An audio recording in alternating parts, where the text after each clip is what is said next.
Anheuser-Busch InBev and SABMiller are back at the negotiating table. AB InBev raised its offer for London-based SABMiller, seeking to quell investor concern following a sharp fall in the value of the British pound. Joining us now to discuss is WSJ consumer goods and retail reporter Saabira Chaudhuri. Welcome, Saabira. Good to see you. Thank you. AB InBev says it will pay $103.8 billion, and this is the final offer. We thought the final offer was made months ago. How did this latest one come about? So as you'll know, Britain voted to leave the European Union last month, and that's led to a sharp slump in the pound against a raft of major currencies, including the dollar and the euro. As a result, there have been several big AB InBev shareholders that have come together and have been agitating for a raised offer. This has been going on for a couple of weeks. Things finally came to a head last week, and in a surprise announcement, one that actually surprised SABMiller, apparently, AB InBev came out today and said it was actually raising its offer from £71 billion to £79 billion. Why are some shareholders so upset, though, and why are there two separate offers?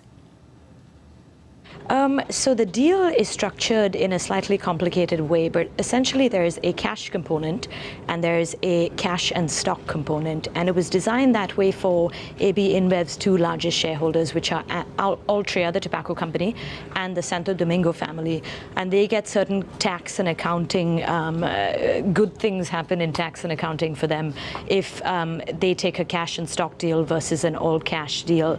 The reason that shareholders are upset is because since the pound has devalued, the cash component of the deal has obviously gone down, but the partial share offer, the cash and stock offer, is actually looking much more promising, given that the euro has strengthened against the pound and AB InBev shares actually trade in euros. The thing is that the cash and stock offer is only really available to about 41% of shareholders, and there's a 5-year lockup period, which makes it very unappealing for most regular shareholders to take. So it's essentially designed for Altria and the Santo Domingo family. So how are SABMiller shareholders responding to this new deal? Some are already digging in their heels, saying they prefer no deal to one they feel undervalues the company. Isn't that right?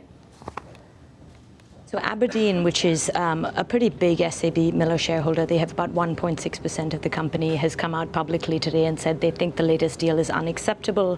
They're complaining that it's not high enough, and they're saying, you know, they'd prefer to stay on as long-term shareholders of the company than take a deal that they say undervalues the company that they own.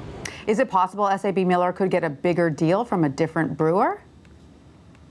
It's really unlikely. AB InBev is the world's largest brewer. It's very deep-pocketed. It has a history of making big acquisitions. There's no other brewer that I think could afford SABMiller. Furthermore, there were a slew of things that needed to be done for this deal to actually get regulatory approval, and it's gotten approval in all jurisdictions except for China, which is expected, and they had to sell, or agree to sell rather, a range of assets, including SABMiller's joint venture stake in the US, in China, the Peroni and Grolsch brands here in Europe.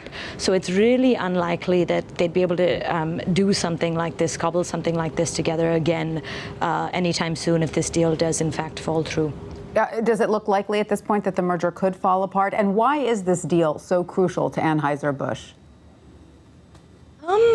I personally don't think it's likely that the deal will fall apart, but never say never. I just think it's not in anybody's best interest this late in the game, after so many kind of blocks have been moved, for the deal to actually fall apart, but who knows.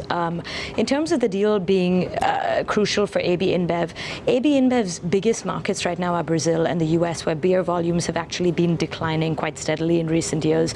By contrast, SABMiller has a very strong presence in Africa, which is a massive growth market for the beer industry. They also have a strong presence in Latin American markets like Peru and Colombia, and getting access to those markets would give AB InBev something it sorely needs, which is growth. It will allow them to go to the growth. All right, Saabira, thank you so much for that.